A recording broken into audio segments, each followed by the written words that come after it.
hosted a mayoral debate and a legislative candidates debate. So this is the third in this political season. Betty Jean Grant, chair of the county legislature, as I said, she'll be here very, very shortly. And I'll remind you one more time, if you just put your hand up, one of the staff will be sure to get your question and answer. Okay? As the moderator, I would just say I am on the staff of the legislature. I also am president of Buffalo Incorporated.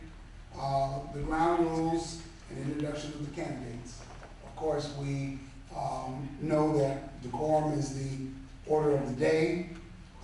Each candidate will have 5 minutes to share their platform and their vision for the Union County Sheriff Department.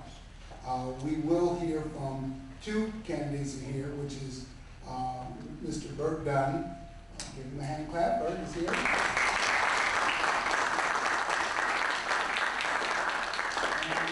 And Richard Dobson. I also want to recognize, I know when you go down this slippery path here, I do want to acknowledge the presence of former FBI Director in Charge and candidate for Mayor Bernie Talbert.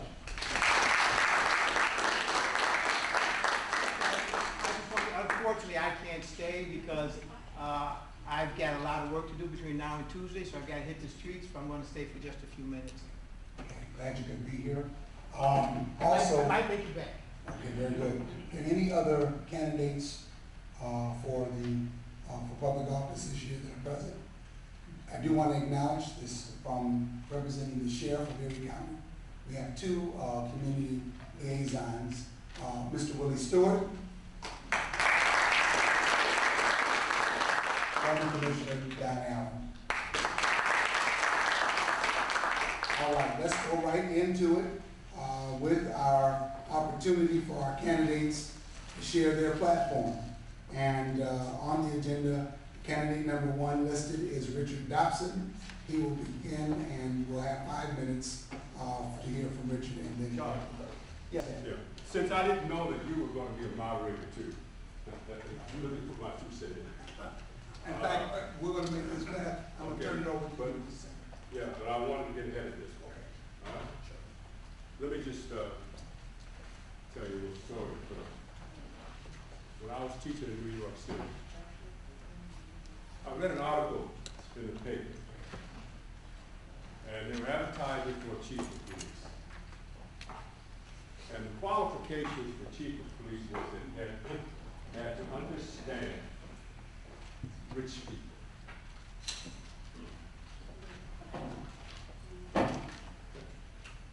Now, one of the major problems we have, we're not rich, but we are people.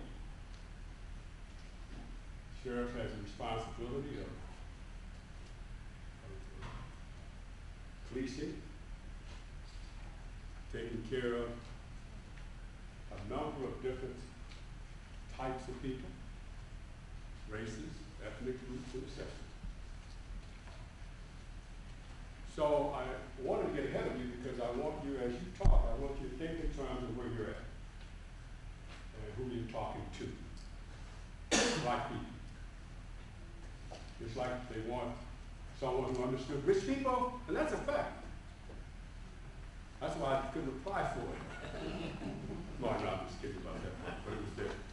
We want you to be able to articulate, as you answer these questions, that you're talking to a group of people who have been abused in the sheriff's department, who have lost relatives, for all different kinds of reasons. I'm an ex-cop. I'm an ex-parole board commissioner. I'm an ex-college professor. I'm an ex-television moderator, radio moderator. So it's not something I'm just pulling out of my hat. So I just want you gentlemen, as you make your presentations, and I want the audience out there to remember to, that we're going to talk about what's good for us.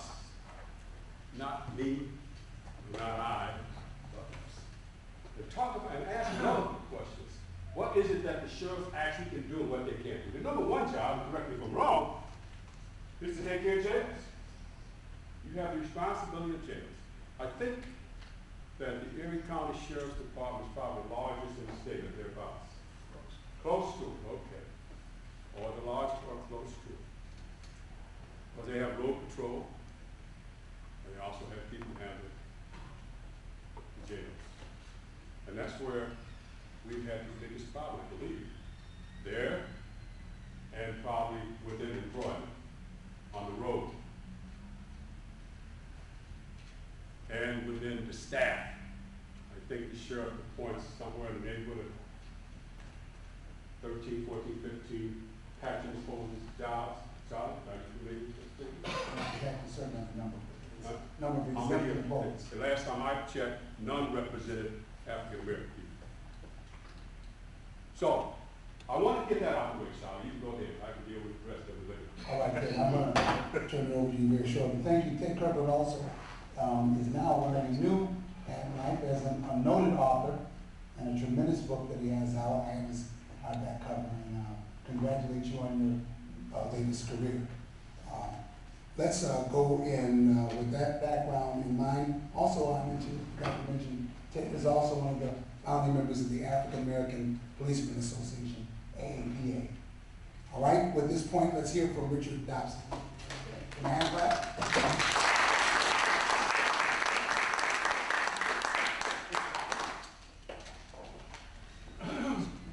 I had planned to start off by giving some of my background, where I grew up on the east side of Buffalo, my education, all that sort of stuff. But I'm sure that could come out during the question and answer period. What I want to address right now, what I think is very, very important to me, is what Mr. Kirkland had said. I think the Sheriff's Department as it's structured right now is dysfunctional. The main problem in the Sheriff's Department resides in the holding center. Most of the people in the jail are overnighters. Many of them are overnight. Some are parole violators, are going to be there much longer. They're living in conditions, and our deputies are working in conditions that I think are deplorable. It's been going on far too long. These people deserve better. If you're going to put a prisoner on the floor and make him sleep on the concrete, he needs the basic necessities. He should have a mattress, a pillow, and a blanket. He should have a clean facility to use as a toilet. Money from that commissary should go into the basic necessities, thank you, for those people. That commissary money is not being overseen the way it should. It needs to be audited to find out why those funds are not going where they belong, to people. The sheriff, the incumbent sheriff, doesn't seem to realize that the most important asset that he has, it's not the $100 million budget. It's not the take-home cars that some people get as a perk. It's the people that he has working for him. The men and the women, both sworn deputies and civilians, that are being neglected. You neglect those people. You don't treat them like human beings. How do you expect them to treat the people in that jail that they're responsible for watching? You don't show those deputies respect, that's going to trickle down to the inmates. We have a sheriff right now that, in my estimation, is an absentee landlord. I've worked for 6 different sheriffs in my career, Republican and Democrat. Make no difference to me. My job was to serve the sheriff's department and the people in my community. I did that as a deputy, a sergeant, a detective, a lieutenant, a watch commander, and I did it to the best of my ability regardless of who the sheriff was. I never made a political campaign contribution to a sheriff. I didn't do it because I thought we should be above politics. But what do I want to do? I want to restructure the sheriff's department. The command structure is wrong. Those deputies that I spoke of that aren't getting the respect that they deserve are not having light at the end of the career tunnel. The civil service system is being abrogated and it's being abused. Mr. Kirkland alluded to a number of jobs, flaherty positions, that the sheriff has to appoint. Not one black person? Where is the diversity in the Erie County Sheriff's Department? The Road Patrol Services has roughly 135 people, roughly. They have one black female. When I left the Sheriff's Department, there were black detectives that I worked with in narcotics. They're not there anymore. How do you get diversity? You get into the communities and you get some support from the people and you say, take the exams. You get into the schools and say, don't drop out. You present that uniform in front of them and let that be something that they want to aspire to. That they want to stay in school because they want to wear that uniform someday. I seen a state police vehicle that had a bumper sticker on the back. It said, be a trooper, and a website. We don't have that in the Sheriff's Department. I think that's terrible. The drugs, the shootings, the senseless killings, the children being taken away from us. 14-year-old boy shooting a 16-year-old boy. A young lady, a high school student sitting in her house, takes a bullet while she's doing her homework. No. The Sheriff's Department has to bolster the strike force patrols within the city.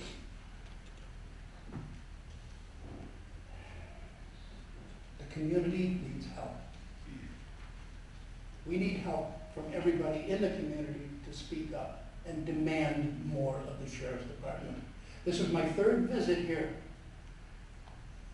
This room is empty, folks. My first two visits, this place was packed. We were standing along the back of the wall. People were concerned. Where's the concern about the Sheriff's Department tonight? Take it back.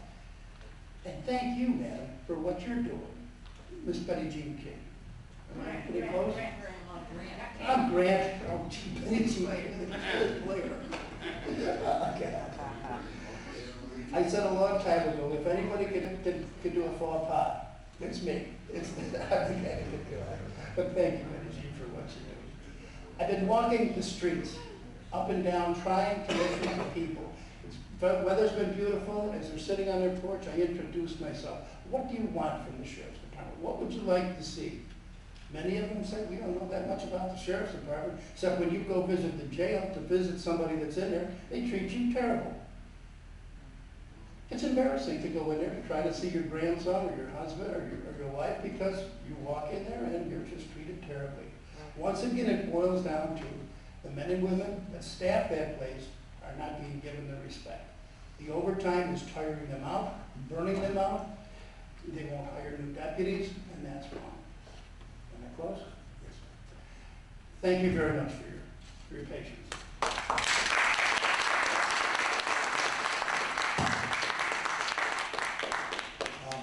We're going to give equal time to Mr. Gunn, our next speaker. I do want to acknowledge that our chair has come in, Betty Jean Grant. Let's give her a hand clap for Betty Jean.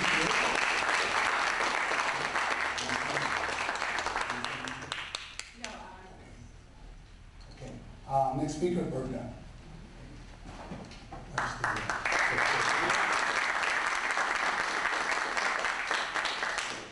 Thank you. Appreciate having me here today.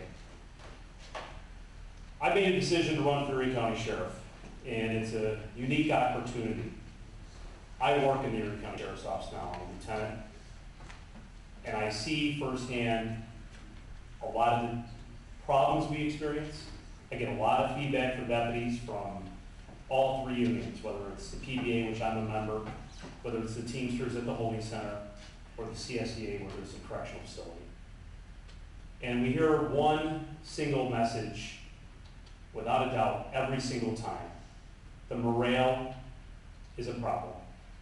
The sheriff is not providing us with the tools and the resources and the support that we need. This is not a personal attack upon Tim Howard. This is a problematic issue that's been going on for many years.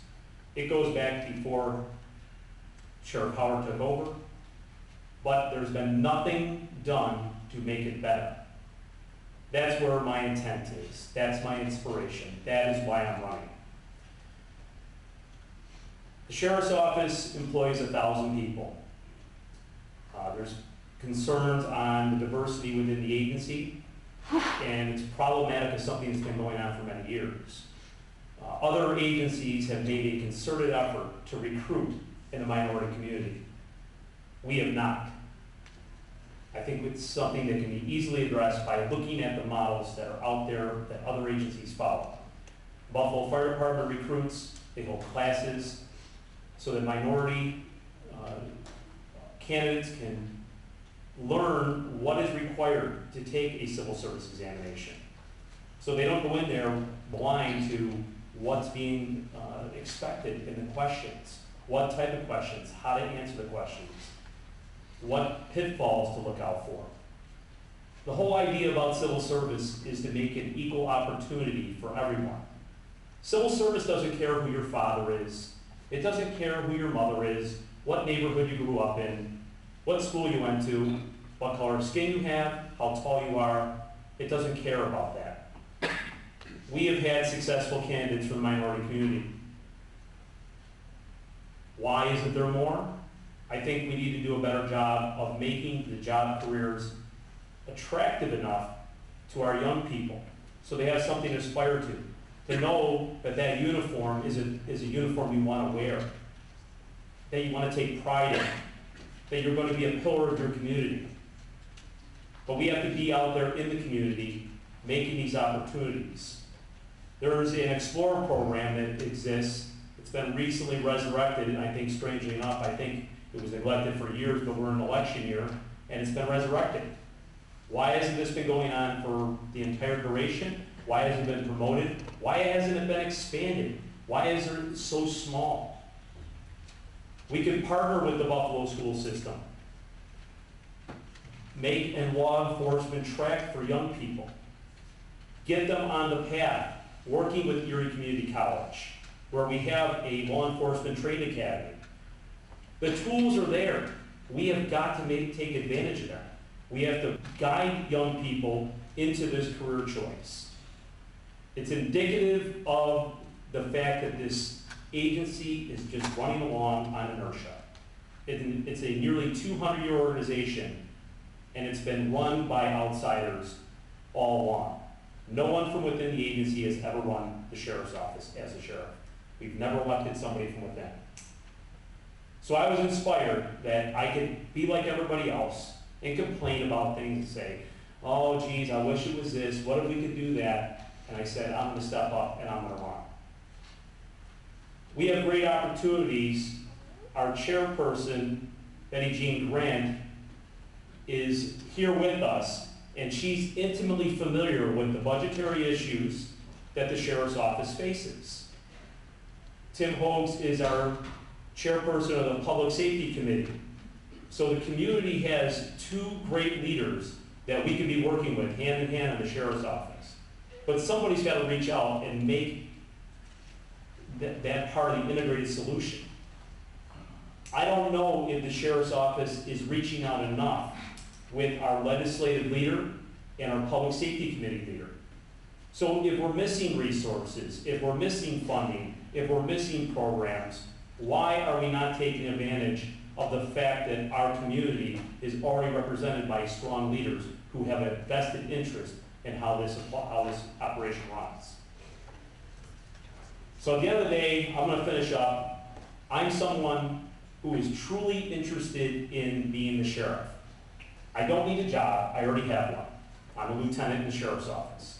I'm the senior civil service lieutenant, #2 on the captain's list. I know what's at risk. If I don't succeed, I will not be a captain, and that's fine. But the reward that we can all experience by strong leadership, someone with my education, my background, my management and executive level experience, can really make a difference. September 10th, I would like that opportunity. So please, on Tuesday, September 10th, select 5A and vote for me, Bert Dunn. Thank you.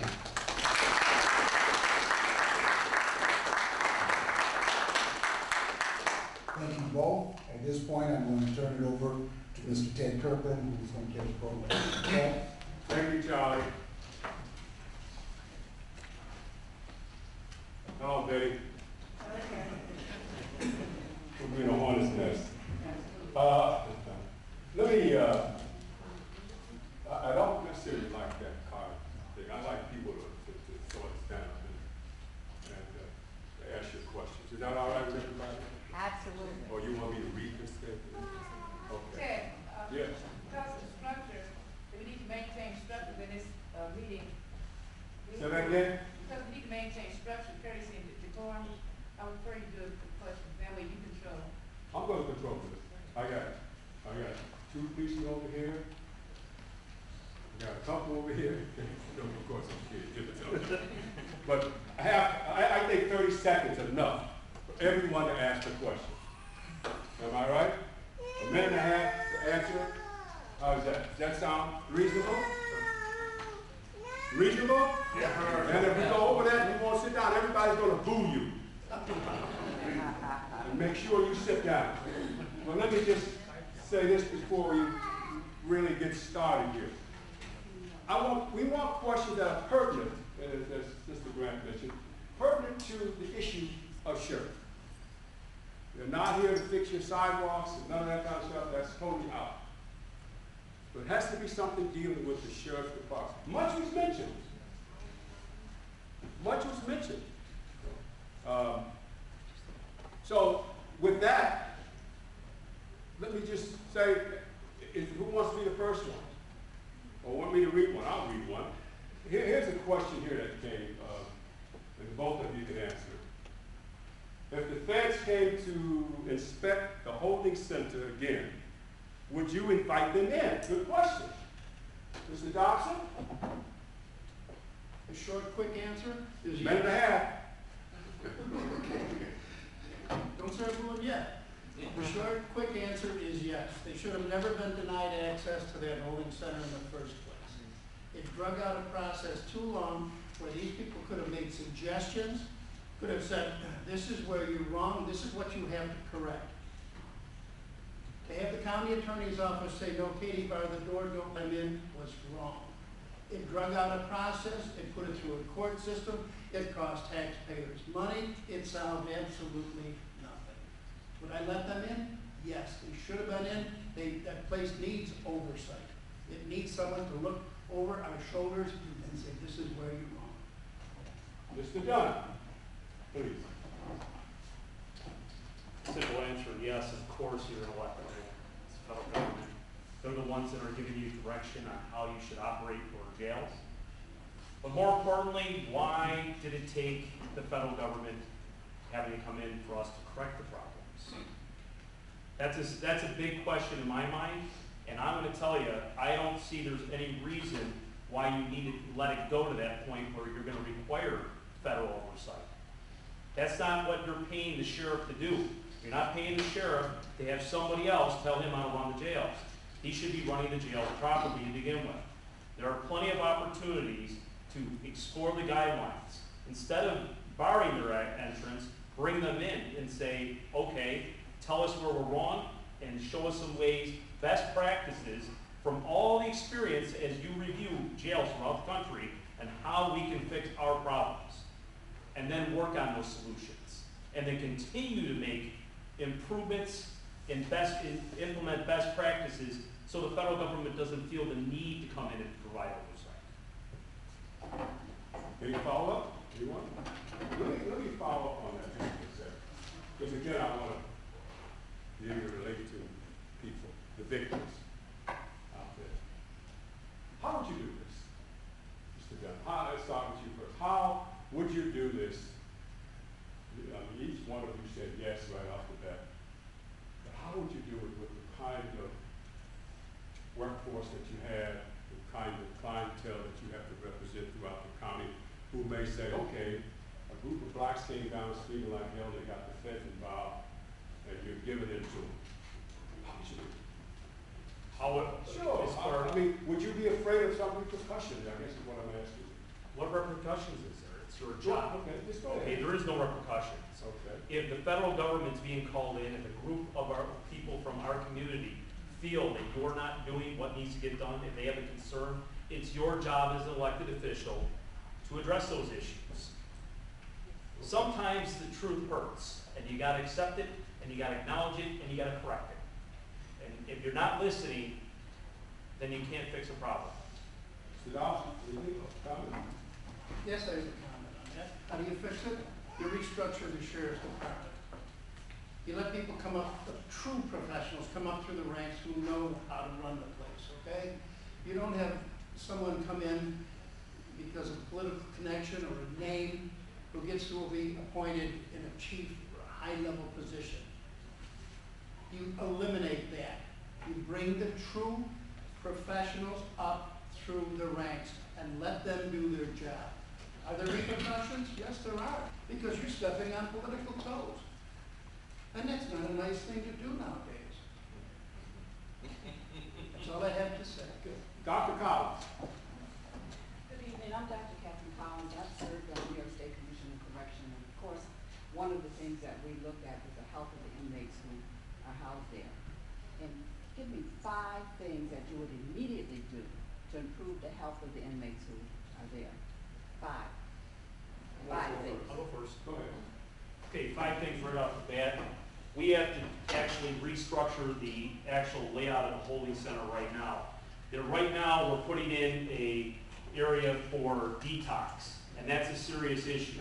We get a lot of people who are fresh off a big issue as far as maybe they committed a crime, but maybe they were already using narcotics or they were drinking, and they've got a problem that's previous to ever being incarcerated. So that's certainly something we have to continue to address, make sure that facility's there. It is staffed right now with a doctor and a PA and some RNs and LPNs. But on the other side of the coin, we have got an issue with the regular population on how they're being serviced for their medical needs. They are not assigned a dedicated doctor or PA, or they're often treated by an LPN, who's basically send them to the Erie County Medical Center, where they have to sit and wait to go there. They have to sit and wait to get admitted. They have to sit and wait to be treated, and then sit and wait to be released. It's terribly inefficient, but it's rough on everyone, whether you're talking about the inmates or the employees. So those are 2. You've got to go through and we have to evaluate the actual structure of the building now and say, do we have enough space to properly treat people? So maybe it's a restructure of the space within the facility there. We have a limited footprint in the city of Buffalo. Maybe the sheriff's office itself in Tendover, which is connected to 40, where the holding center is located, needs to be restructured to accommodate more medical facilities. We have to look at possibly also, again, bringing in better diagnostic equipment so those any medical issues can be looked at right at the facility, and make sure that we have a real good partnership with different pharmacies so that when we need salves or rashes or infections or any other medication we really need, that we can efficiently get it to the prisoners in a timely fashion, so they're not waiting a day and getting infections, which is going to continue to fester and become a bigger problem, which there's numerous occasions where that happens. Mr. Dawson. I agree with Mr. Dunn. He's absolutely right. But one of the first things you have to look at in that facility is the mental health of those inmates. It's not the person with the flu that's hanging himself in the jail. Okay? It's the man or woman who has a mental deficiency, who for whatever reason can't cope within a correctional facility. That is the first thing that has to be enhanced. They've cut back on the mental health professionals, which was a mistake. They should be reinstated and they should be enhanced. Another thing is, this is the age of computers, ladies and gentlemen. There should be telemed communication between the holding center, infirmary, and the Erie County Medical Center. They shouldn't have to sit there and wait for a deputy to come and transport them to a hospital. They shouldn't have to sit in a hospital for hours waiting to be seen. Hook them up to the machine, telemed, they can do cardiograms right over the computer lines. There's a TV screen there. And if the doctor, in his wisdom or her wisdom, feels bring them over here right away, then you know, get an ambulance. Don't wait for a deputy in a patrol car. Get an ambulance. me just make sure everyone understands this to us. People who are held in the holding center are held there because they cannot come up with bail money.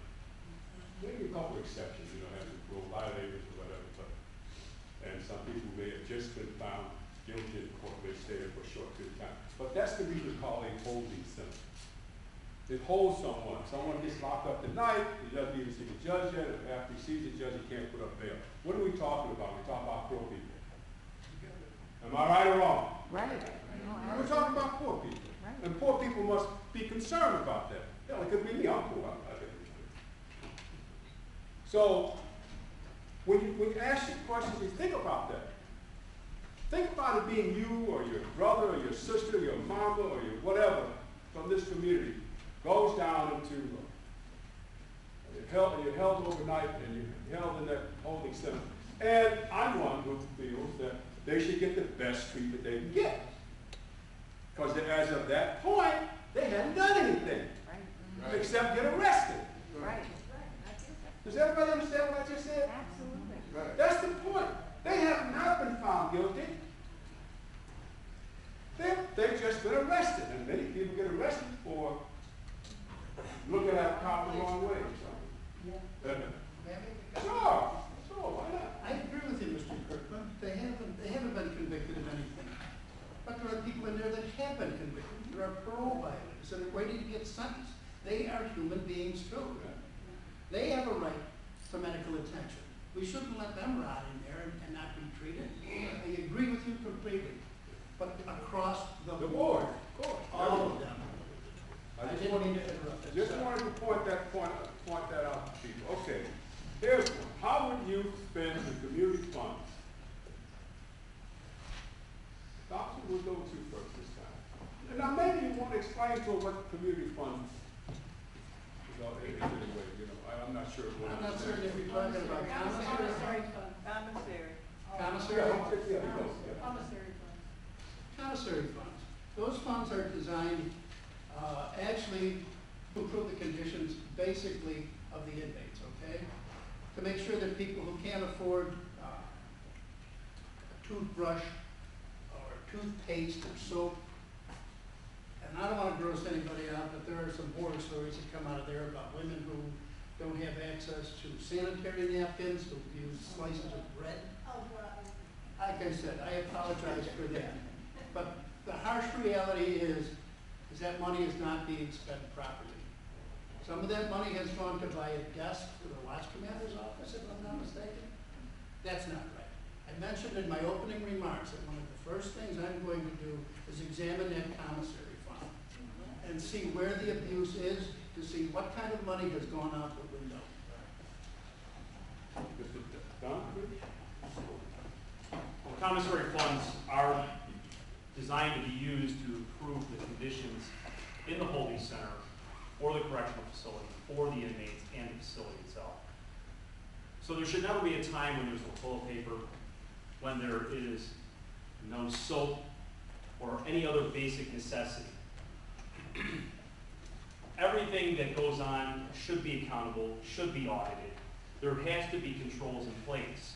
Whenever you allow any fund to be unmonitored, there is going to be abuse. Someone along the way will reinterpret the intended use and try to justify why it's okay to buy a desk in the watch commander's office. Clearly, that's not the intent of the commissary fund. So it's our responsibility as the manager, as the sheriff, as the leader, to evaluate that and make sure that is not occurring. Make sure that all the necessary items that inmates need to live day to day in the facility are provided.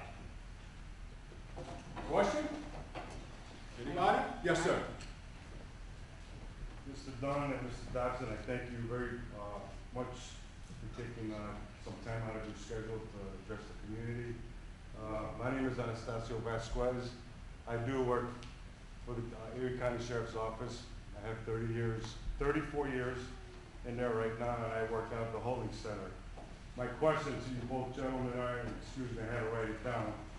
What experience do you as a candidate have working in jails? And part B, or what specific experience do you have that you believe will help solve the problems of the holding center? Thank you, sir. Who would like to call on first before I ask? Okay, go ahead. Well, obviously, Stash already knows the answer to the question that I never worked in the holding center. I never claimed to. I worked with him on a couple of details, so we do know each other.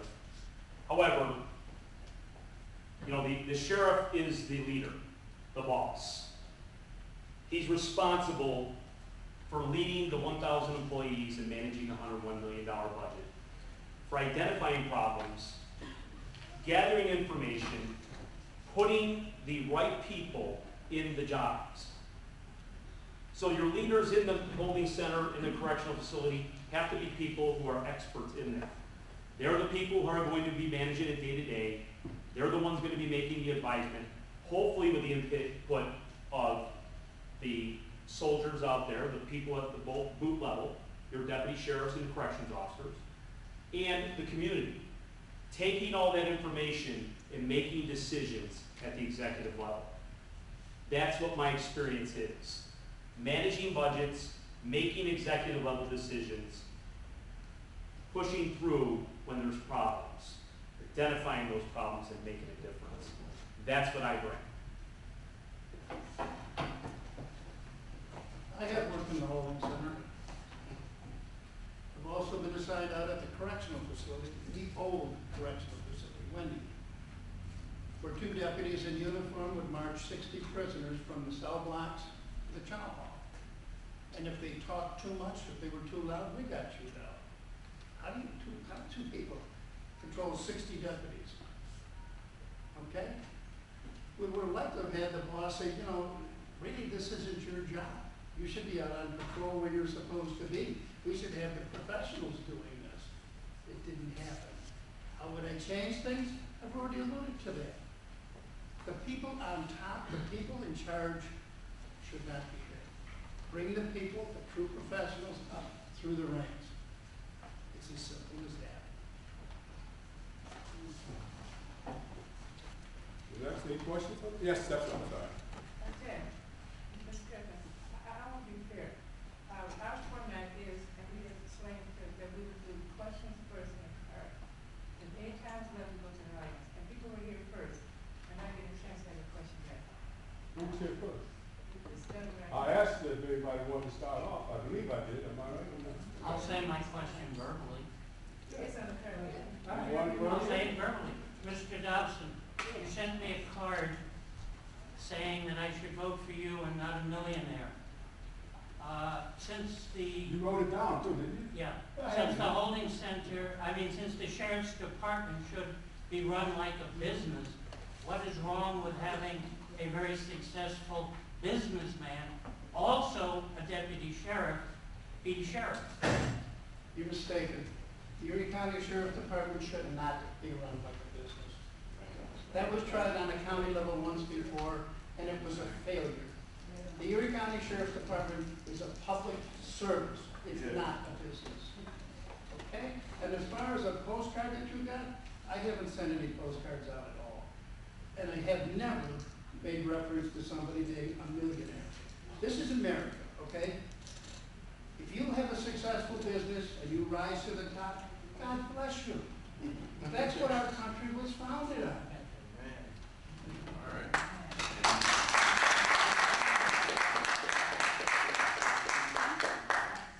You got a comment on that? No? Okay. I don't know. Yeah, all right, no problem. Okay. This young lady back here, go ahead. I just wanted to ask, you both alluded to problems with morale and also a lack of respect. So the remedy, of course, would be if there's a culture of peace in the holding center and in the sheriff's department. So I'd like to know how you might accomplish that, creating a culture of peace, respect, dignity in the sheriff's I'll department. start, I guess. Ben, I don't know that I can agree with you on that. That's not really the role for that facility or any part of what we're doing in law enforcement. We can serve the peace. That's our job, to conserve the peace. But as far as conserve the peace, if you look at the role and job of the sheriff, the first duty is conservator of peace.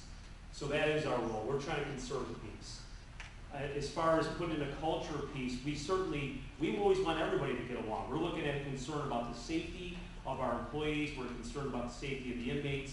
We're concerned with the efficiency of the operation. I'm not really sure if I can put it in terms that you're looking for. But what our big role out there is, again, we're trying to keep everybody safe. How? How? By enforcing the laws, by running an efficient, safe facility, systematically working with the court system to be efficient. That's our job. That's what our role is. I don't know if it's going to fit the agenda that you're proposing. This sounds very broad-based, a culture of peace. I'm not really sure how we can. Just that people respect each other, how they treat each other. Well, that's something we start at the top. The sheriff treating all of his employees with respect and the population with respect, the community respect. If you start at the top, hopefully that pushes through and down to everyone. Okay, thank you. Anyone else? How many things are we talking about? Dick, you can't respond. Go on, sir. Okay. As Mr. Gunn said, keeping the peace is our main function. But let's not lose track of the fact that there are people in that holding center who are very dangerous. Okay? There are people in that holding center who would assault the staff just to be able to institute a lawsuit and say I'm being brutalized. You have to walk the thin line, treating people with respect and with dignity, but also don't be foolish. Don't turn your back. Okay? This is where the training comes in for the officers themselves. Okay? I've told deputies that work for me, when you're transporting a person who's really friendly to you and seems like a really great guy, that's the one who laughs the most. The fishing line is going out, he's sucking you in. Be wary of him. Treat all of them, no matter how they treat you, whether they get in your face and call you names, or whether they say, boy, you're a great guy and thanks a lot. Treat them all the same. Be a professional. That comes with professionalism by coming up through the ranks, by having leaders that you can look at and emulate. Not saying, oh boy, here it goes again. Dick Dobson gets away with murder while Bert Dunn did. I shouldn't use names. One person gets away with murder and another person can't do anything right. I hope that's answering your question. Yes, sir. For both candidates, what is your position on New York State Safe Act? Go ahead. New York State Safe Act. The New York State Safe Act is a law. That's a fact, okay?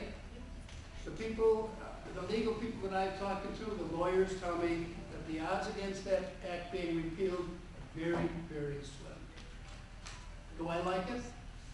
No, I do not. Do I think it was passed in the middle of the night without enough input from the public? Yes, I do. As your sheriff, will I enforce that? Yes, I will. And I'll tell you why. When I joined the Air Force, I swore to uphold the Constitution of the United States of America. When I became a police officer, I swore to uphold the Constitution of the United States, the state of New York, and to uphold all of the laws of the state of New York. I gave my word. I took an oath. I'm not going to pick and choose which laws I like or don't like. I will enforce the law. Will I set priorities as to what's important to me? Yes, I will. We already have the toughest laws of all of the 50 states right here in New York. Some of the provisions of the SAFE Act are redundant. Some of them, to me, make no sense at all. Whether your weapon has 7 bullets, 8 bullets, or 10 bullets, I don't know. A police officer has a gun that's fully loaded, but he also has ammunition in his belt. So to me, that doesn't make any sense. I firmly and adamantly believe in any law that will take an illegal gun off the street that could be used in a crime against anyone in this room or kill any one of your children. I have taken those guns off the street. I have been shot at on these streets. I also believe in the Second Amendment of the United States Constitution, our Bill of Rights. People have the right to keep and bear arms, but there are provisions. In New York State, you must get a pistol permit. You have to go through a background check. All of these things make sense. Did we really need to change it? I don't think so, but it is a law. And right now, we're going to have to live with it.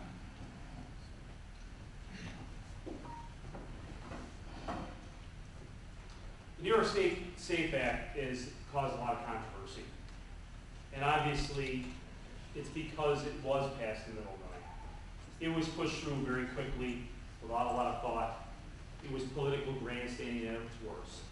Instead of thinking of all the different contingencies, discussing it, it was pushed through. As an NRA member, I'm not in support of the SAFE Act as written. However, let me make it really clear. This has nothing to do with the sheriff's office because the sheriff does not legislate. It's not his job to pass laws. We elect assemblymen, senators to legislate, create law, and the governor signed it into law. The sheriff doesn't get a say on laws. We enforce hundreds, there's thousands of laws. Some are good, some are bad, some are outdated, some are poorly applied. But as a police officer, that's not our job. Our job is to enforce the laws that are in the books. If someone doesn't like the law, there are remedies. Just because we arrest somebody does not mean they were found guilty. So the court system is the remedy. The court system will decide the constitutionality of this law. There are many provisions that are very effective and very well written, but there are a couple real bad ones. Number one is a reclassification of existing weapons, requiring you to register a weapon that you've legally owned for years. That's a problem. I think that is a very big problem, especially for our gun owners in this county. There's a lot of them they own weapons because they're hunters, because they're target shooters, because they're collectors, not because they're looking to cause a kind of crime or commit a crime. The other issues where we have our privacy being invaded, those are bigger issues. There's a number of challenges. There have already been a few amendments to the SAFE Act, so I think that there is going to be more amendments. They already amended whether you could carry 7 rounds as a police officer. Our guns hold 15, and certainly we're not going to be changing our magazines to accommodate that. So there was an amendment made. Retired police officers have gotten an amendment added. And also, target shooters at the range can load up past 7. They can have to knock it down to 7 when they transport it. So I believe that there's going to be more amendments. But this is really not an issue for the sheriff. It shouldn't be up to the sheriff on which laws are valid or not valid. If you don't like the SAFE Act, talk to your assemblyman, talk to your senators, talk to the governor. If you want to change it, hire some attorneys and file a lawsuit. But if you're expecting the sheriff to do their job and enforce the laws, that's the oath we swore, and there's a huge liability issue. If we don't enforce a law that's on the books, and someone gets hurt because of that, we put everyone at risk for liability. So that's not going to happen. So even though there's been some grandstanding out there, we're not going to enforce it. Let me assure you, every police officer is still enforcing the law. That's our duty. Question on that? Yes, ma'am. Mr. Dunn, Mr. Dodson, my name is Geraldine Coles. I used to work for the sheriff department, but I was mistreated. I got fired after 28 years. But I got this question for you. As a resident of the city of Buffalo, I am concerned about the level of violence. What experience do you have working in the inner city? And what plans do you have to work towards making us safe? Thank you. Currently, right now, there's a strike force detail that the sheriff's office has. To effectively perform strike force duties where we go out and work on quality of life issues with the Buffalo Police Department, because that is the primary police department in the city of Buffalo. interagency cooperation is key to make this work. But to give it the proper staffing levels that it needs, the proper attention, we have to restructure the way we deploy our personnel so that we can put a dedicated patrol force out there. Hopefully, working with our chairperson, Betty Jean Grant, and our chairman of the Public Safety Committee, Tim Bogues, we can make some changes to ensure that the Sheriff's Office is able to provide dedicated services to the city, specifically dealing with these quality of life issues. So it's going to take a team effort to make this really work, because the Sheriff's Office resources are very limited.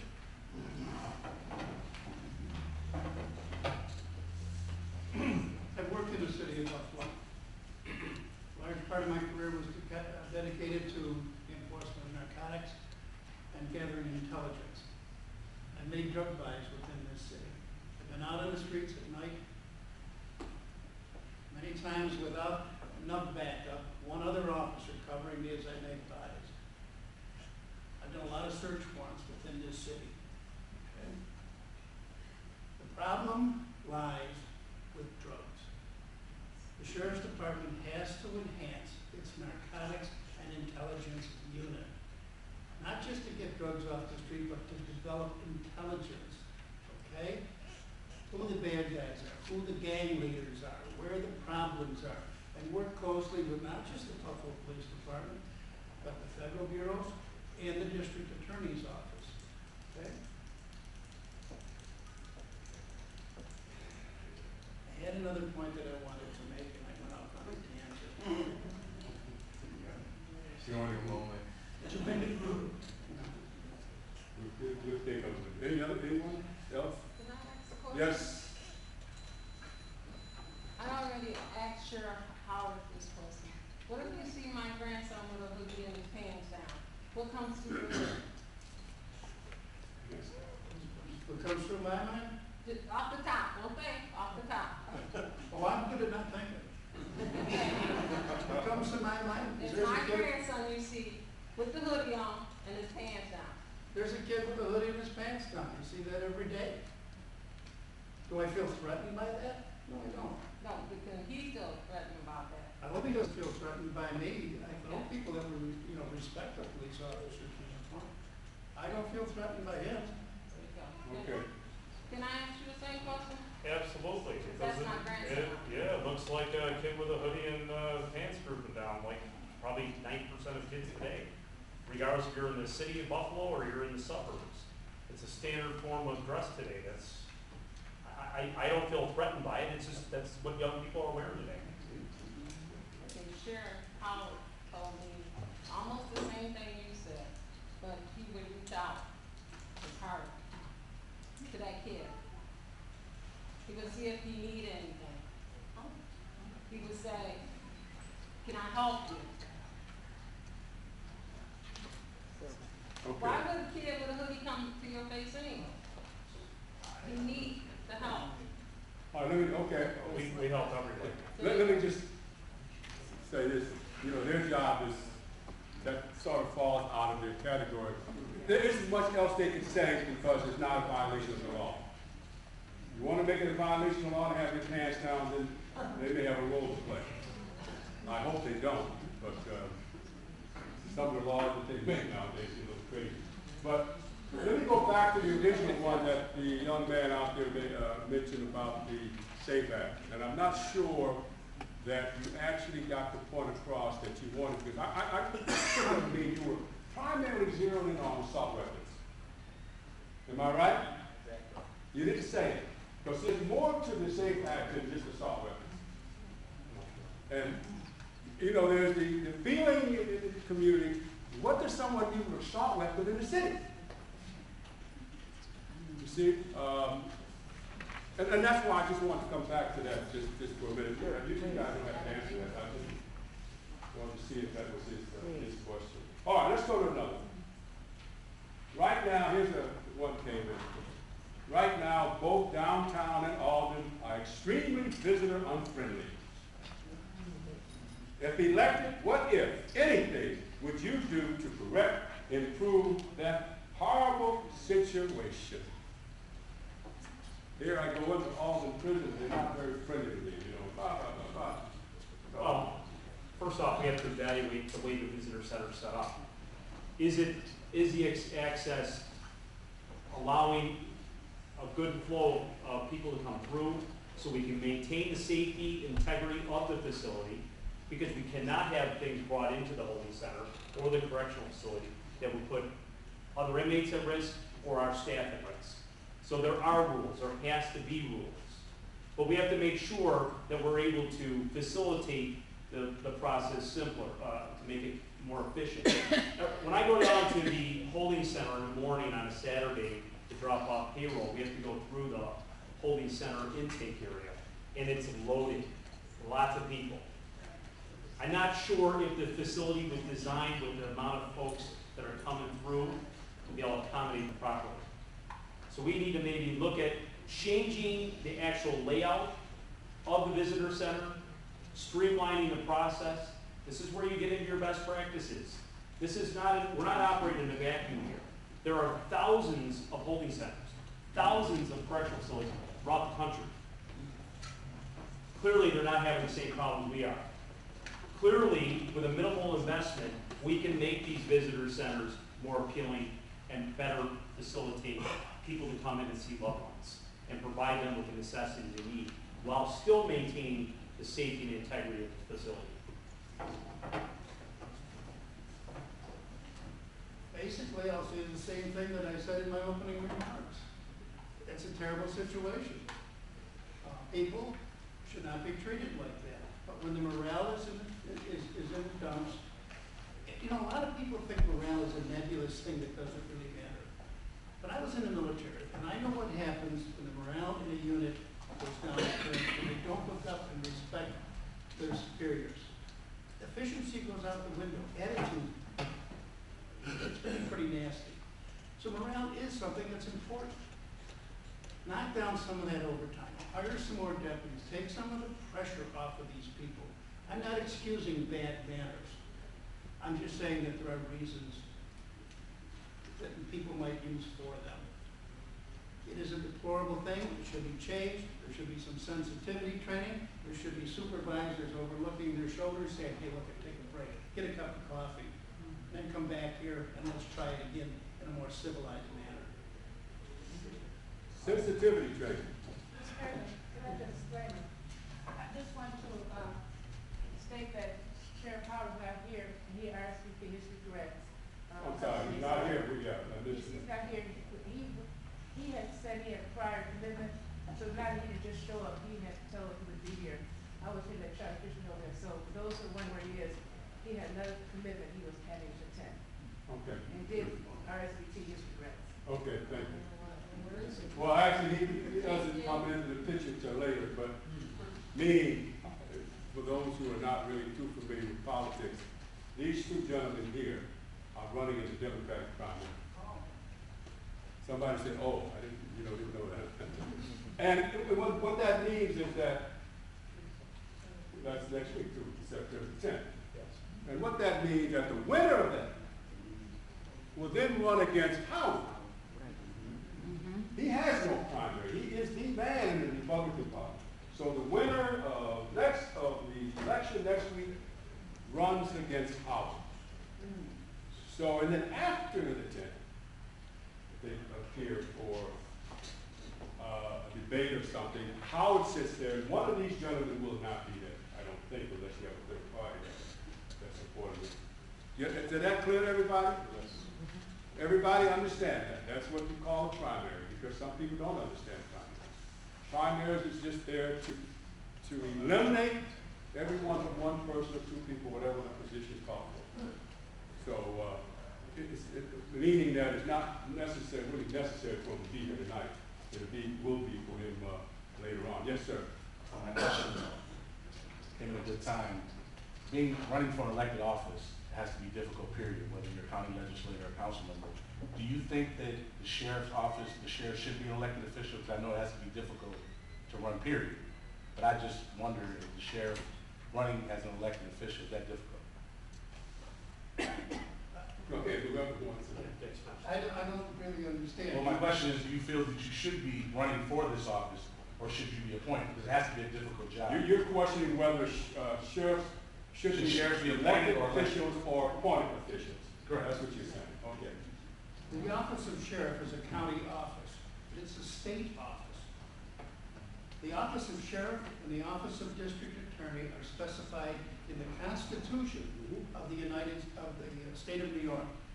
It's the state constitution that says each county will have an elected sheriff and an elected district attorney.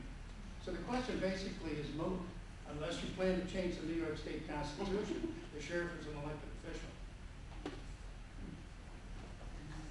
My question was, I feel, I I feel feel, think it should be, not can you change it. Do you think it should be? Yes, I do. That's all. Yes, I do. I believe in the Constitution. It was written by our founding fathers who had a specific purpose in mind. The top law enforcement official in your county should be directly responsible to you, not to the governor, not to the president, not to the legislators, but that law enforcement officer should be responsible to the public. They will decide whether that man or woman stays in office or gets booted out. Yes, I think we should keep it the way it is. Thank you. answer your question, yes, absolutely.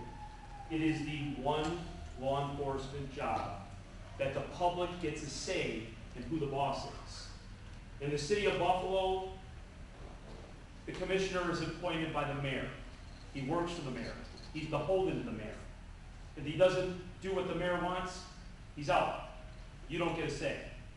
In the towns, there is a civil service chief appointment, and almost impossible to get rid of him once he's in there. So while town boards change and town supervisors change, your chief of police can be there for 40 years, and you as a citizen have no say. The superintendent of state police is appointed by the governor, and he works solely for the governor at his pleasure. The sheriff is elected every 4 years, and every 4 years, we as citizens get a choice. The only time we get to pick somebody in law enforcement as a people. And if we don't like the job he's doing, we can elect somebody else. So right now, there's a job interview, and I'm applying for this job. I'm trying to present my credentials as being the best person for this job. And it's up to you, as a voter, to decide whether I'm worthy of that or not. Don't give up that right by allowing someone with a different agenda to appoint a law enforcement official where it's the only one left. There's a lot of pressure out there from the state level politicians to be able to control local government. And what a great way than to get rid of your elected sheriff and allow them to appoint it so they can pick their friends or they can pick some other operative. The sheriff is only accountable to the people of Erie County, not to the governor, not to other politicians. We answer to you, and that's the way it should be. I have to totally agree with that. I don't want to give too much power to appointed officials, but I believe that it is your, you have, and you don't want to give that. You, sitting in this audience right here, you have an opportunity to vote for a sheriff this year. This year, that's why you're here, vote for it. And you should be asking questions that's pertinent to you, and all of them have been thus far. Because you're gaining information. Which one of these men here, and that's if you're a Democrat, by the way. Because if you're not a Democrat, then you can't vote for from primary to either. But you should be deciding which one of these gentlemen here you would like to be your Erie County Sheriff for the next 4 years. Is that clear to everybody? It's your job. Or how old is your man in this Howard? You know, he stays there. Okay, we'll go to another one. They say, whoever they is, I don't know, they say there is poor air quality in the former gym. Have any facilities been provided for recreation in winter too cold to get on? That was my question. Okay, Gorilla, okay, all right. I was questioning that the gym that was in the holding center was determined to be poor air quality, and so therefore, in winter months, there's no recreation for the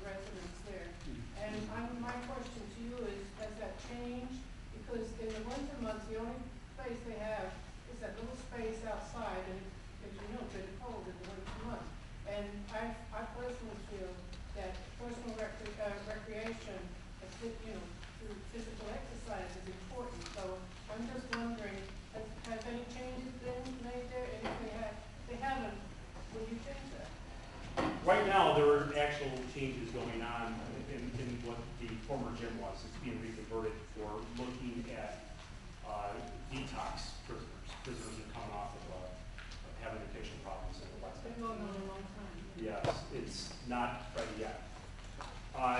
The actual recreational area you're talking about is up on the roof. So up on the roof, we have an outdoor area that's fenced in that inmates are able to exercise. It boils down to, again, I want to look at restructuring the actual properties downtown. There's only so much space.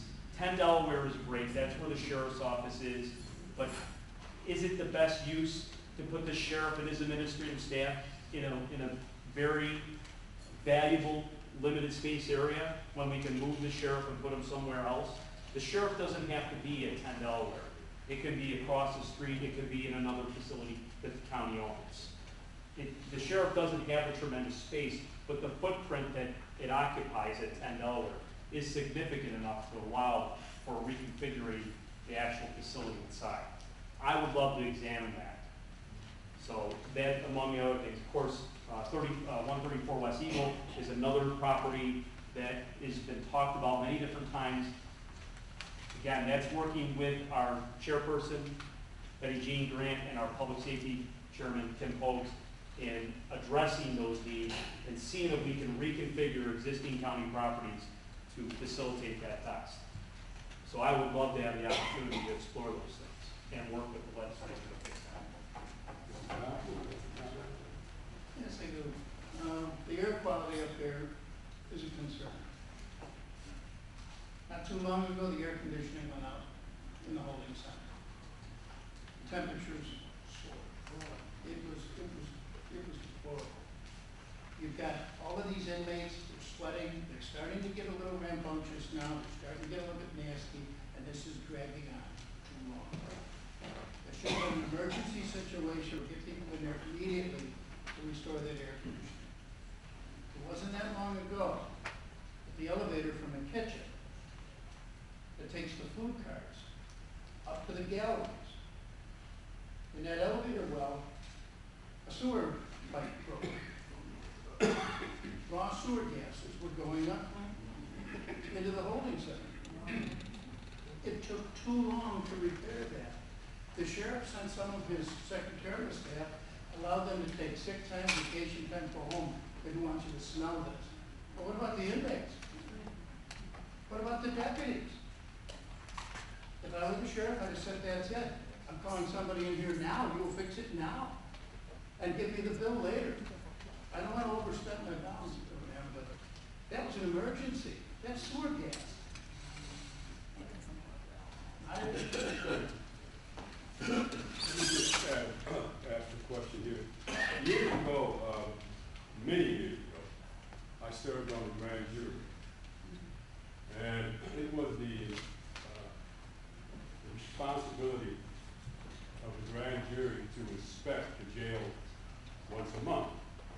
Does that still take place? Not to my knowledge. Stosh would maybe. Are you familiar with it, or? I've never participated in the grand jury, and I've never inspected the jail, so I can't speak to that. Mr. Dobson, are you familiar? The grand jury does not inspect. They don't inspect it? Okay, follow up on that. Do you feel that there should be some outside agency or group that could come in once a month and inspect the jail about the inmates? Because as we mentioned before, they're basically all innocent until proven guilty. There's an oversight committee in place right now. Okay. It's being largely ignored. And the oversight committee is composed of? It's across the street at 25 Delaware. An oversight committee, yeah, you're controversial. I'm sorry? You're a controversial oversight committee. There are members here, Ms. Leslie Haynes, one member. So you have members here. So yes, Okay. as Mr. Craig said. And what sort of power do they have? I don't know their power, but I know what they're supposed to be charged with I can tell overseeing. you that we made suggestions and the sheriff pretty much puts his thumbs down on many of the suggestions. Basically, that's the way I understand it. Yeah. Some down on me? Sure. What's up, can you tell us for a minute what some of your suggestions are, or what? Well, one of the primary suggestions is what the distribution of commissary funds. And as you know, the commissary funds are spent at the sheriff's discretion. And it's felt that that money was put in by the families of the inmates and that more money should be spent on them. There's a constant battle that goes on around the dispensing of the commissary funds. What I just mentioned about the air quality, that's been addressed, and that's been going on for 2 or 3 years now. The thing that you just described, it's unbearable to think that human beings are put into such conditions. So our concern is that just basic humanitarian changes be made in the holding center and in the facilities, and that the sheriff is in place, needs to be really alert and listen to the families, listen to the conditions, and make a change. I like to address that in support of that, because frankly, when you're not addressing the needs of the community and the folks that are inside, you're actually causing more strife. You're making the problem worse. These are things that can be corrected, should be corrected, and they are part of a bigger problem. Because if inmates are subjected to unlivable conditions, it's going to make them act out. It's going to make the morale for the employees back. So it has to be addressed. These are common sense things that we discuss around the table at night when we're saying, what if we could be the sheriff, what if we could fix it? These are the kinds of common sense things that we hear at the boot level, at the ground level, that the top level needs to be aware of and needs to actually address. That's where it needs a leader who says, okay, no more excuses, let's find out what's stopping this and push it through. And that starts at the top. And as a sheriff, I will certainly push changes through, especially common sense ones. Dobson, you have any comment? We've been putting a lot of blame on the sheriff, and I think rightfully so. But it's not just the sheriff alone. He has a command staff that should be advising him, guiding him, and steering him in the right direction. That's not happening. You have to look at upper to middle management, okay? Why aren't they doing their share to support their boss? Okay, for the two of the command staff, for the two of you, you're sheriff, we'll say you get elected. What would your staff look like if you have an opportunity to, if you're elected, if you would make up your own staff? What would your staff look like, appointees that you would get put in your position? We had a fleet supervisor who was a sergeant, first level supervisor. The sheriff wants to appoint someone that he likes, who supported his campaign, but he can't do it because that is a civil service position. So let's retitle that. Let's make it a chief. Why should we pick a sergeant? My friend could be a chief, a Flaherty position. That's not civil service. This is how you restructure the department. You start to bring it back to something that makes sense. By getting back to civil service so that people can come up through the ranks competitively, not on who you know. So you're saying that you would rather see all those jobs instead of the appointees of the sheriff, that they would be civil service? Not all, no. No, the sheriff does need some latitude, okay? But once that pendulum starts to swing, it sometimes goes too far. A little latitude can turn into an abuse of power. That's why you need someone on top who's more transparent, okay? Who lets people know what's going on inside the department. And that's what people, like groups like this, should be asking questions. I would like to see the sheriff here tonight. There are 3 candidates running for sheriff. Mr. Dunn, myself, and Tim Howard. All 3 of us are running. I've been here twice. And I've stood against that wall and I've listened to some very intelligent conversation. I sent a card down to the podium. And basically it said, where is the sheriff? The commissioner of police is here. The mayor is here. Mr. Colbert walked in and spoke. Chris Cummings, head of security at the ECMC, is here. The chief of the Chickamauga Police, the chief of the Kenmore Police. Where was the sheriff? I'm not talking bad about somebody behind their back. I'm asking a very simple question. There are 3 candidates running. Where is the third man? All of the questions that come up tonight basically deal with why hasn't he done his job? We've been doing our best to tell you what we're going to do when we take over.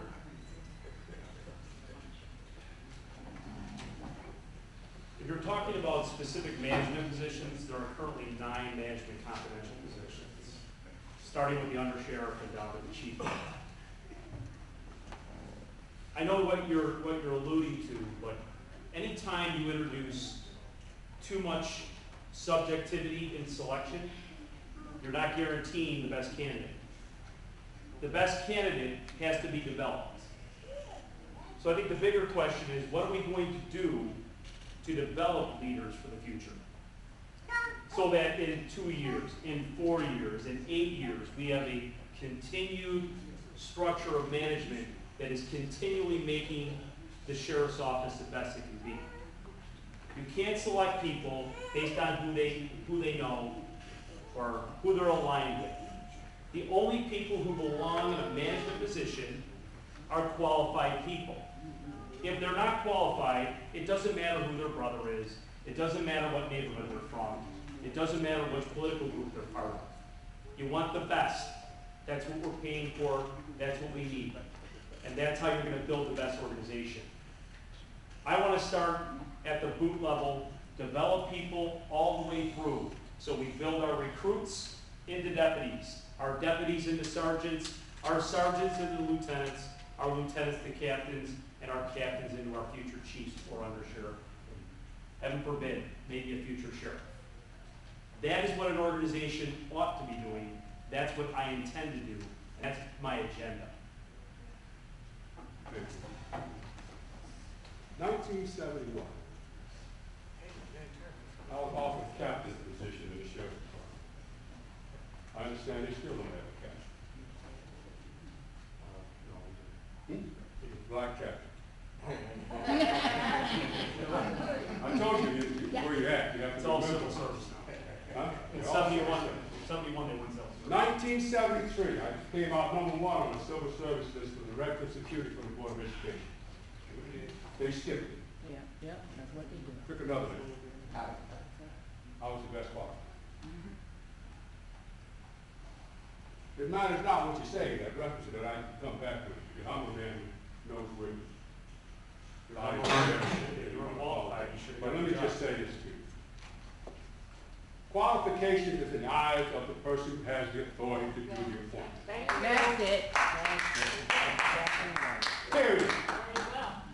Black people in this community makes up about 1/3 of the Democratic representation in this county. And they represent doo-doo. That's right. We listen to that. We see construction going on out here in the community. No black faces. They tell us you need training. Except, am I resonating with people? Do you understand what I'm saying? It's the truth. We're used to that. Yeah, we're used to that. I hold a master's degree. I taught at the universities. I've done all of it. Every doggone thing. I've heard this over and over again. That's the BS, man, that you got to get over this. This community, you have to understand one thing. Your vote is powerful. Yeah. If this community does not turn out for one of you, you don't win. Is that good? You agree with that, don't you? The black communities who were the most Democrat, if they do not turn out for one of you, doggone it, you lose. You better say something out here that will make them want to come. And not sit home on a nice soft seat. That is why Mr. Dunn and I are here tonight. That is why, I know Bert's been here before. I've seen him in the audience. He's seen me. We have come here. We've walked the streets. We've talked to the people. Tell us. Mr. Dunn just said there are 9 flirty positions. Why isn't at least one of those positions black man or a woman. Why? These are things that we would like to change. We can't do it unless we get into office. And unfortunately, you're talking to two people who are new to politics, who are in uncharted waters, who are finding people that tell lies, people that do things behind your back, and we're fighting that system. People say more people should get involved. You know why they don't get involved? Because it's a rat race out there. It's something that we're not accustomed to dealing with. But you know what? We're trying. And if people can't see that, what can I tell you? What can I say? You mentioned earlier about, you've been here and made the past. The reason why people don't come up there is politics has not done a damn thing for them. You understand? They got a feeling that you're really going to do something. I appreciate what you just said, by the way. You got to say something that resonates with the people in this community. What you're saying sounds good, maybe, what was said earlier, sounds good with that rich community that I talked about. How many remember the thing I told you about the rich neighborhood? That's fine. These are poor people. They're the ones that fill up your jail. They're the ones that do not have bail money. My next question. And I've had some people call me who are not on the staff of the sheriff's department, who talks about the brutality in the sheriff's department. What would you do? How would you investigate, and both of you, a case of police guard brutality or whatever? How is that conducted? How would you conduct it? How is it conducted? There's an internal affairs division called the Professional Standards Unit. Every case is evaluated, must be evaluated. We look at what was involved, what was the cause, what is the effect, what happened. Is there a problem with the policy and procedures that are in place? Is it a problem with the individuals involved? Is it a problem with the individual employee? And then you got to take appropriate action.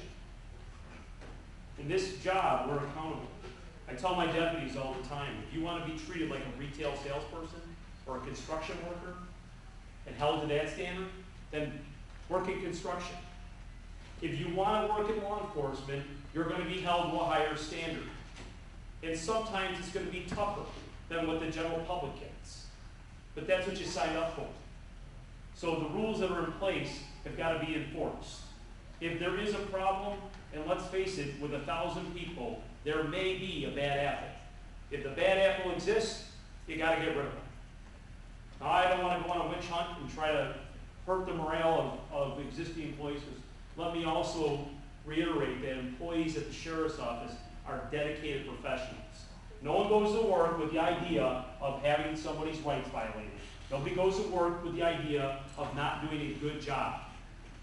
They go to work wanting to do their duty, to make a difference in their community.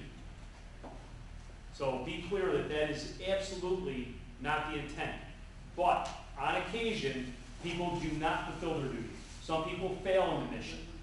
And if that is the case and they're not upholding the standards that are in place, then we'll investigate and we'll take it wherever it leads. If it leads to somebody that was wrong, then we're going to take action. If they were exonerated, then we'll stand by them.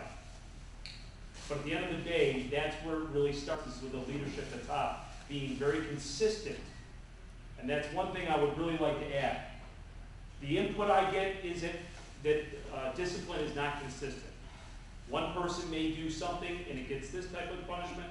Another person does the same thing, receives none or different. I got to tell you, it kills morale. People crave discipline. They crave fairness. If you put together a disciplined unit that's fair, that treats people well, and supports them, you will get great things out of people. I see it every day in the platoons I run. I see it every day in the business I work in. I'd like to see that throughout the whole sheriff's office. That's my intent, to bring that to the sheriff's office. You've been a police officer. Yes, sir. You know what the blue line is. You know how police officers tend to protect each other. That's been something that's been going on since before the Romans. A police officer doesn't come into work one day and decide, I'm gonna be nasty, I'm gonna be brutal, I'm gonna beat somebody up. This is a progressive thing. It's something that builds over time. That anger, that frustration inside him builds up, or builds up. Where is the first line supervisor? Why hasn't that supervisor noticed that they've got an employee who's a powder keg, who one of these days is gonna go off and start lumping prisoners? It's not just the brutal police officer. It's the first and second line supervisors who haven't supervised him properly. The internal investigation has to go further. You have to look into the systemic causes of brutality. Those are some things that I would change and investigate. Yes. Based on what Mr. Johnson just said, I would say don't keep the service, basically want qualified in the first place. And then the other issue about qualified, as far as I'm concerned, that's just become a code for discrimination of a different type, but it's discrimination just the same. And Mr. Dunn, and if you could correct me if I'm wrong, I saw a commercial that said that you voted against Obama, and on top No, of you that, didn't see that that. your values were in line with the public. No, that's not what it's done. I mean, is this commercial wasn't on TV? No, what you saw was that I, in a personal private message to a friend, said I wasn't a fan of President Obama, and I'm not a fan of Andrew Cuomo. You just said I didn't vote for them. Well, that's incorrect. I did vote for them. Okay, it was something in Okay, opposition. I understand. However, but you must understand. It's done. Clarification, she talking about commercial that somebody put on TV accusing you of what she said. Not that you put it out, but someone put it out against you. That's what she talking about. Yeah, but it didn't even accuse me of voting against Obama. Well, somehow you were against Obama, and Listen, that your values were Listen, the same way. let me address it. He answered Let me address it, okay? It's real simple. The president is our president, the governor is our governor. I always support whoever's in charge, whether I'm for them or against them. Now, I voted for our president, I voted for our governor, but they're not always meeting the standards that I like. But at the end of the day, it's not really something that's gonna ever affect my job. You know, in police work, we could go to somebody's house, arrest them. They might fight with us. The next day, we gotta go back to the same house. And now, the person that we arrested is our complainant. We have to treat that person with a fresh face. We can't look and say, well, last night you fought with me. I am not a robot. I am not somebody who's just gonna go along with the party line and say, yes, because he's our president, he's always right. Or yes, he's our governor, and he's always right. Yes, we're the same party. If I see an issue right now, I'm telling you, we are running into a big problem with the SAFE Act. It is becoming a big issue. A lot of people are angry about it. But it's never gonna affect me whether I'm gonna do my job. My personal opinions never matter when it comes to doing my work. So, I don't really want to go with this, but, you know, I can tell you, there's never been a president that I've ever said is doing it right all the time, ever. And I don't think it will. When we have our next president, I may agree with them, I may not agree with them. It can happen. I'm not certain about who the next president's gonna be, but there's certain things that we're gonna agree with that are gonna happen, and we're gonna have certain things we're not gonna agree with. So, you know, at this point, when we evaluate things, that's a personal level. It's got nothing to do with whether we're gonna be good at our job, and that's what I'm running on. Thank you. Looking around. Yes. Question. As a recent college graduate and someone that enjoys some of the nightlife in Buffalo, I've noticed that DWIs are a huge problem and something that isn't stopping anytime soon. What is something that you guys as a candidate would do to help curb DWIs and the people that are put at risk by people that are drunk driving? I have over 30 years of experience with the sheriff's department. I made probably somewhere in the range of 600 to 800 drunk driving arrests. It's something that I put a high priority on. Our highways should be safe. People shouldn't die on them. Once again, this is a problem that crosses all of society. We just had a doctor, a well-respected doctor, who killed a young lady. I mean, it has to be addressed.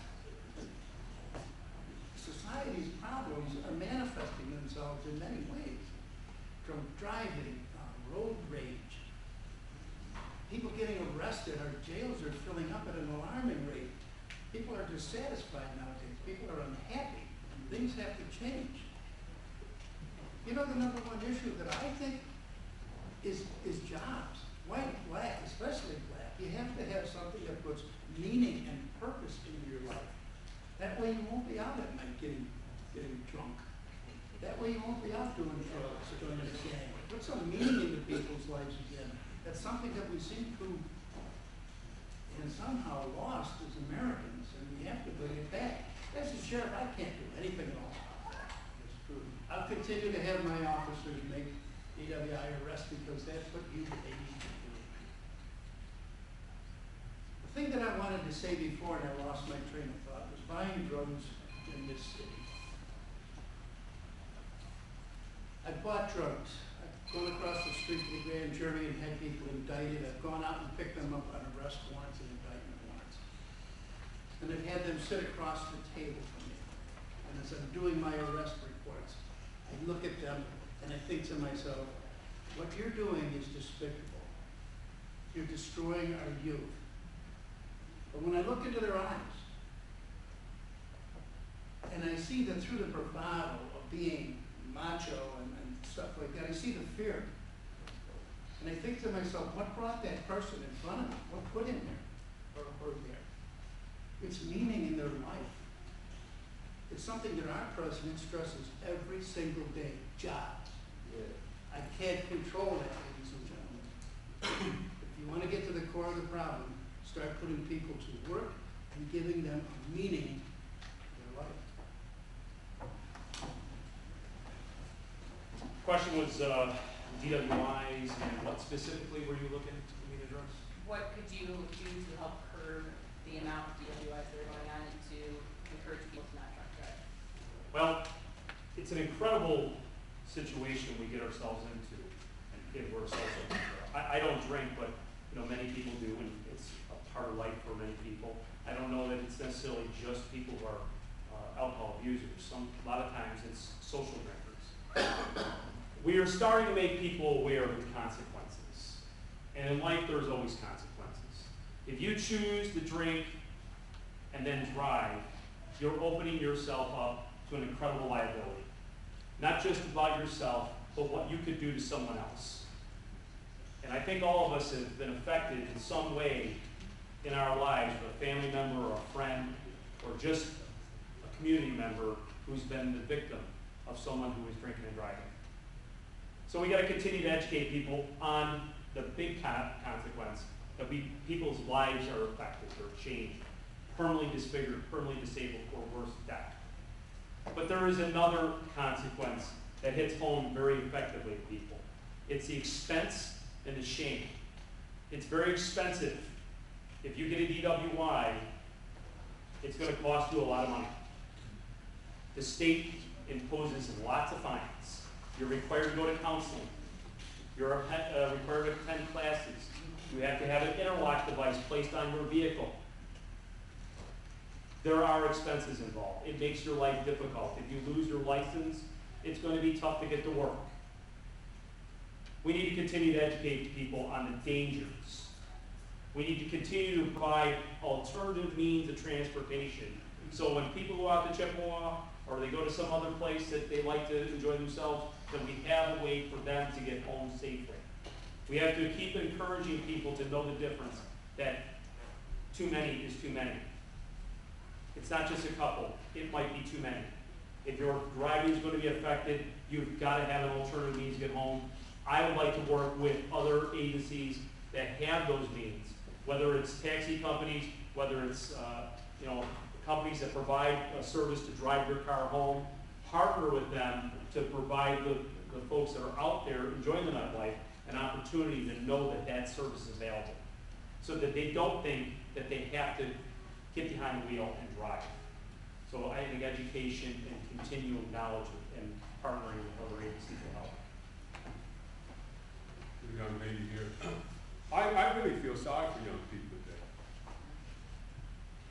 When I started in police work in 1962, you know what they told us in the academy? That But your major responsibility is crime prevention. That locking up people costs the state too much money. We're all the way around. Today, police officers get paid to lock you up. So it's almost like a bounty money. They pay their mortgages, that's what I got out there doing. Pay their kids' college education. No more compassion. What you're missing is the compassion of people. We are needy people. We have no feelings for people. I used to think in terms of, when I was a policeman, turning kids, you know, catch kids doing things, chill the button, cut that out, go talk to their parents. I was one of those. You understand what I'm saying? Go talk to his parents, and everything was cool. I even had parents say, Mr. Kirkland, if you need to spank their butt, spank their butt. It's not like that. Everything now is a dollar bill. Say, that's why I say I feel sorry for you. I actually do. The world is so screwed up. You got something you want to say? I do. On the topic of money, actually, it's been said that the sheriff's office has a $101 million annual budget, and I was just wondering what the candidates' qualifications were to manage such a budget like that efficiently to perhaps save the taxpayers some of that money. Mr. Brown, that's a go first. Actually, it's my turn. Okay.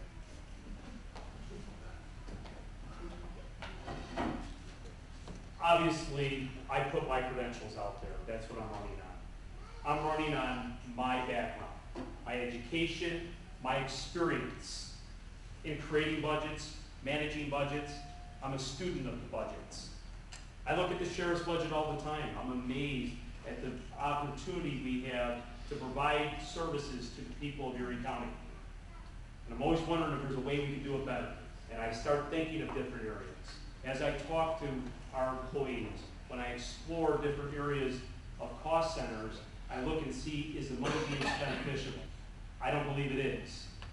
Just like in business, because I know this is not a business, I'm very familiar with it. I've dedicated my life to law enforcement. I also have a business though. So I'm very acutely aware of the similarities. And don't kid yourself, a $101 million budget requires a strong executive business mind to manage it. Someone who understands what the consequences of making mistakes are.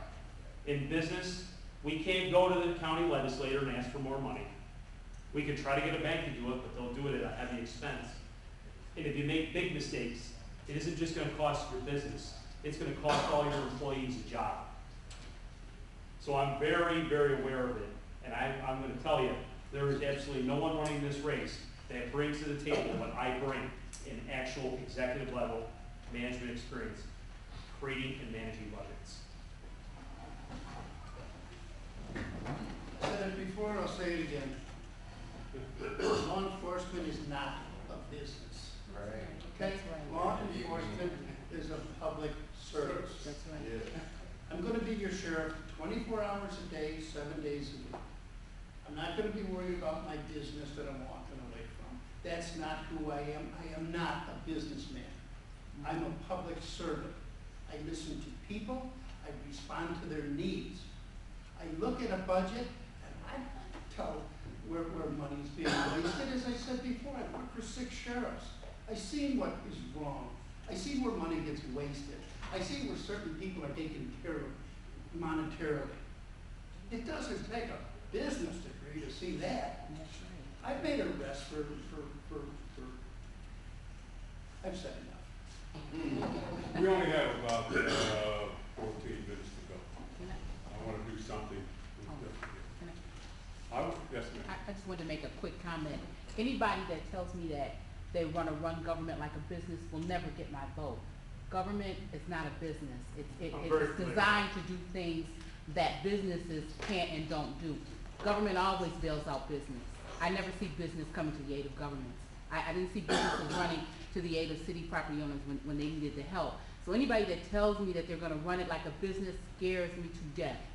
Because there are certain things that really should not be considered business-wise that government should be taking into consideration.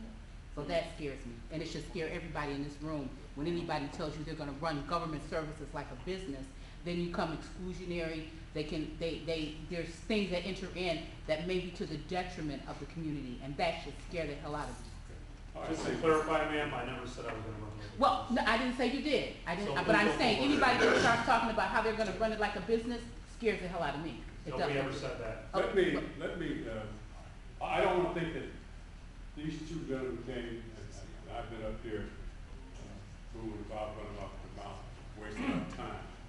So I'd like to just start and say, let me start on this side, right? I'd like to someone to stand up and say for a minute, you know, just what did you get out of this night? One thing, that's all. Champ, I know you came in late. Yeah, I came. Let's start over here for a little while. Just one thing that you got out of it. Well, No volunteer? Yeah, sure. one thing I got a clear understanding of. Make it clear so they can hear you. Yeah, actually, a little bit better understanding of, how the sheriff office actually operates or whatever, you know, as an entity of government and stuff. I didn't know there was, so much, you know, like, separate activity going on between, like, you know, just the sheriff office and then you have the police department, like you said, between, appointed officials and elected officials and stuff. So that really cleared up some things for me or whatever. Very good. The young lady back there with that pink hat on. Yes. What did I get out of this? Sure. I don't know if you wanna hear this. Speak up just loud. I just wanna know what I got out of this is that, What do you mean you should be here? there you go. He's putting a sign up there and he's saying, you should be here, and I'm trying to figure out what it means. I must have missed something. Good, You know good, what it means? What does it mean? Everybody should be here.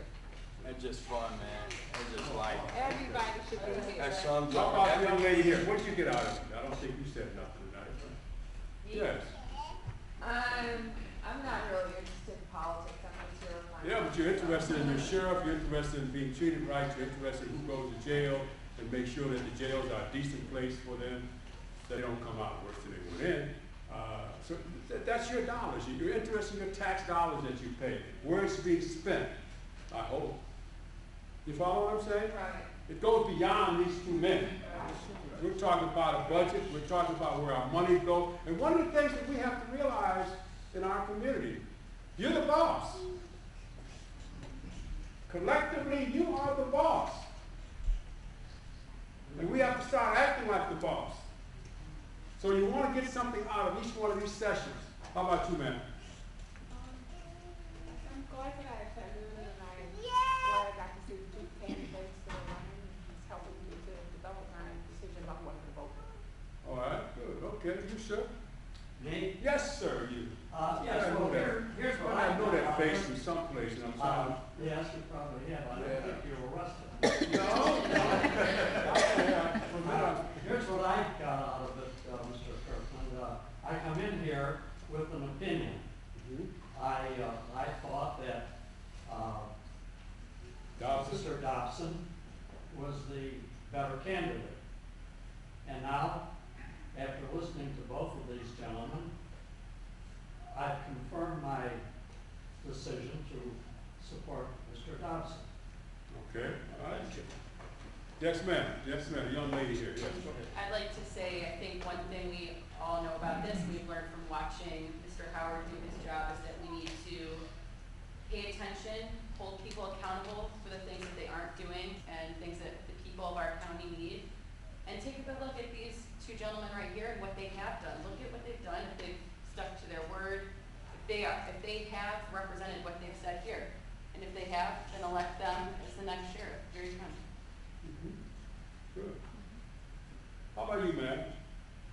You don't wanna hear what. Pardon me, I'm sorry. You don't wanna hear. I don't want to hear? I want to hear. Well. As long as you're not long, you know, but. No, I got issues. Go ahead. I work for the sheriff department. I hope if either one of them get in, they'll do good because I worked for the sheriff's department for 28 years. I was 2 years away from retirement. I got ill.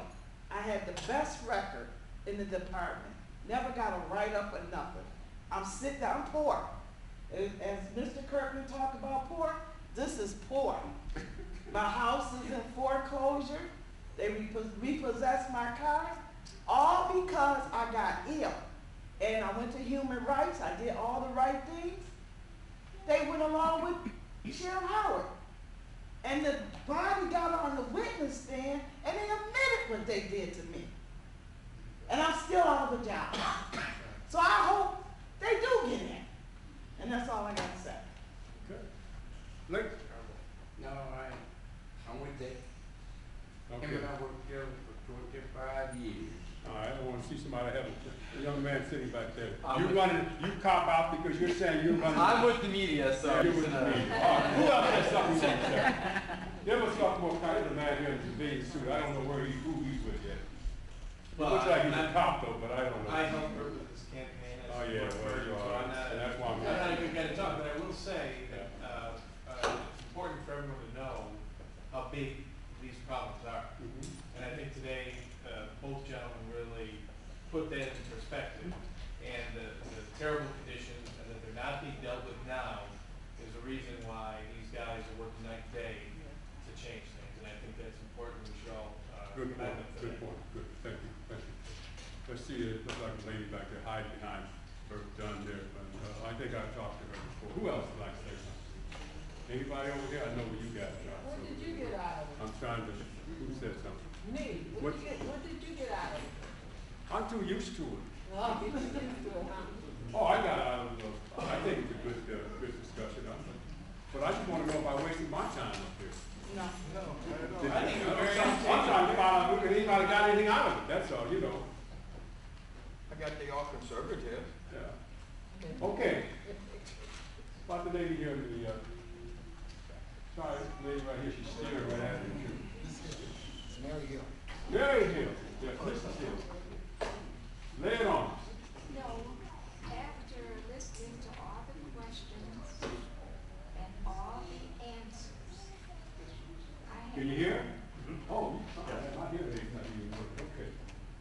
Go ahead. I said, after listening to all the questions and all the answers that we have been given from the two of you, it has given me an awful lot to think about. An awful lot to think about. And I tell you this, if either one of you get in office, my name is Mary initial N Hill, and I will not be afraid to come to you and ask you some questions. That is a wonderful spirit.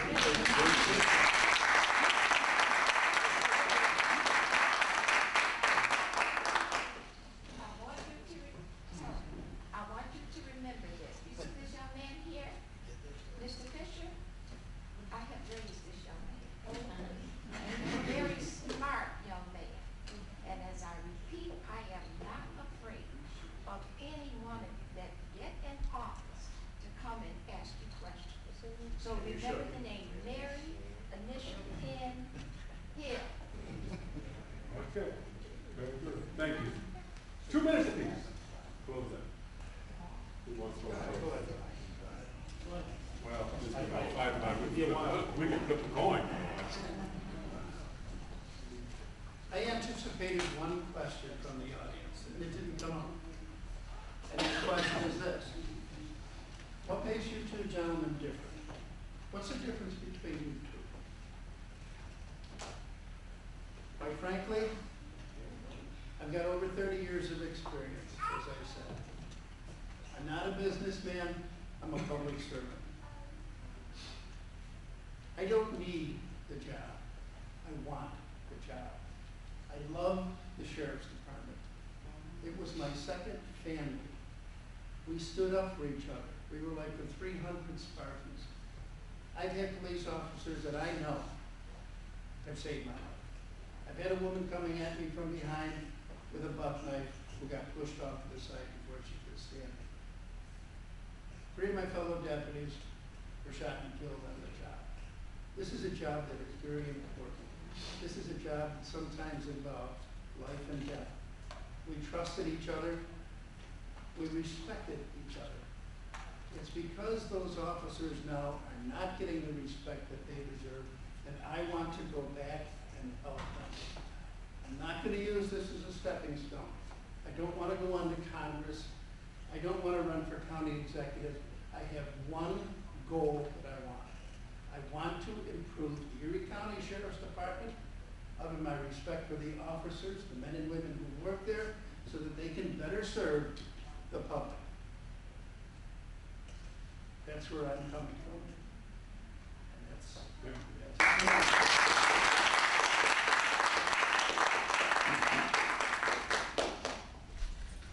The last 13 years, I've worked at the Erie County Sheriff's Office. I've worked my way up the ranks. The last 5+ years, I've been a supervisor. I've had a lot of success in making my units better. I would love the opportunity to make the entire Erie County Sheriff's better. The entire office, all 3 divisions, PBA representing the road, CSEA representing the correctional facility, Teamsters holding the holding center. Every one of our employees needs the support to deliver the services that we expect as citizens. I know I can make a difference because I'm dedicated. The patch I wear on my arm says Erie County Sheriff, Office of Sheriff, and it means a lot to me. I'm very dedicated to it. I think we're the place that people can look to if they're properly run as a model for government in delivering services efficiently, fairly, and effectively.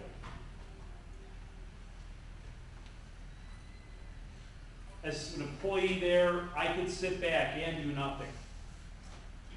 I've got 6+ years before I'm even eligible to retire. I've decided it's not good enough. It's not good enough to sit on the sidelines and wait for somebody else to save the day. Keep hearing it every election cycle. Oh, next time there's going to be big changes. Next time there's going to be somebody to look out for us. Next time there's going to be somebody to make it better. Well, I'm not waiting for next time. I'm doing it now. I stepped up to the plate. I'm running. I put myself out there, and I'm just looking for the opportunity to make a difference for the Sheriff's Office and the people of Erie County.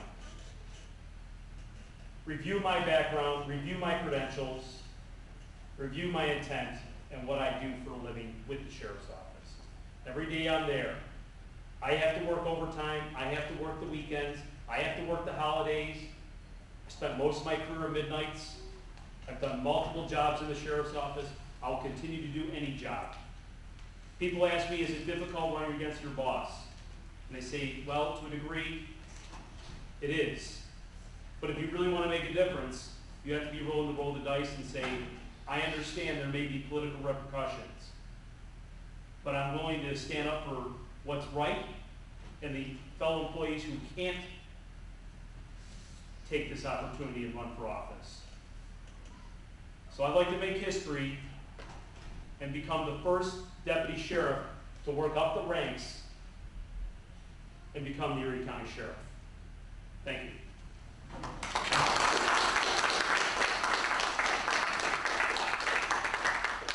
Let me thank all of you, the audience, and a terrific audience.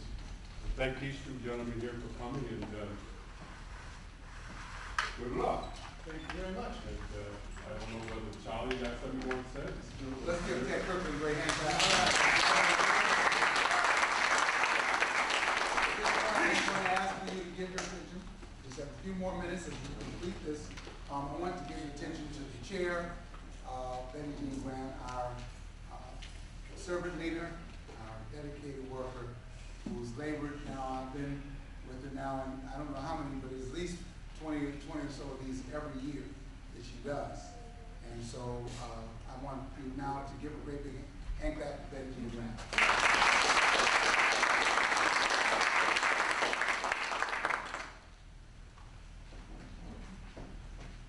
We finished a little early. We're here till 7:45, so I can talk for 15 minutes, or you can leave when I'm talking.